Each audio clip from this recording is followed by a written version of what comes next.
Hi, ഞങ്ങളാണെങ്കിലുണ്ടല്ലോ അബ്ദുള്ളയാണെങ്കിലും മദ്രസയിൽ admission എടുത്തിട്ട് തിരിച്ച് വീട്ടിലോട്ട് പോകുന്ന വഴി അബ്ദുള്ള പറഞ്ഞു ഹുനൈനിയ പാർക്കിൽ പോകണമെന്ന്. ഹുനൈനിയ പാർക്ക് എന്ന് പറയുന്നത് ഞങ്ങൾ താമസിക്കുന്ന റൂമിനടുത്താണ്.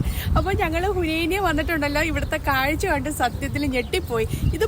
ഇത് പിന്നെ അരുവിയാണോ പുഴയാണോ എന്നൊന്നും പറയാൻ പറ്റാത്ത അവസ്ഥയാണ്. കാരണം അത്രയ്ക്ക് ഫുള്ള് വെള്ളമായിട്ട് കിടക്കുവാണ്. ഒരു സെക്കൻഡ് ഞാൻ കാണിച്ചു തരാവേ.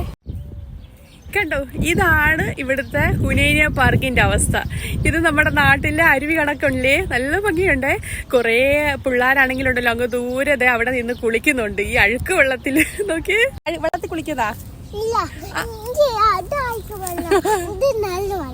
ഇത് നല്ല വെള്ളമല്ല കേട്ടോ, ഇത് അഴുക്ക് വെള്ളം. ഞങ്ങൾ ഈ വെള്ളത്തിൽ കുളിക്കത്തില്ല. അപ്പം ബാ, എല്ലാരും ചോദിച്ചാ വെള്ളം കണ്ടോന്ന് ചോദിച്ചാ എല്ലാരും അടുത്ത് എല്ലാരും വെള്ളം കണ്ടോ? അപ്പൊ ഇതാണ് ഹുനൈനിയ പാർക്കിന്റെ അവസ്ഥ. അപ്പൊ ഇത് നിങ്ങളെയും കൂടി കാണിക്കണമെന്ന് കരുതി. അപ്പൊ ഇത്രയേ ഉള്ളൂ.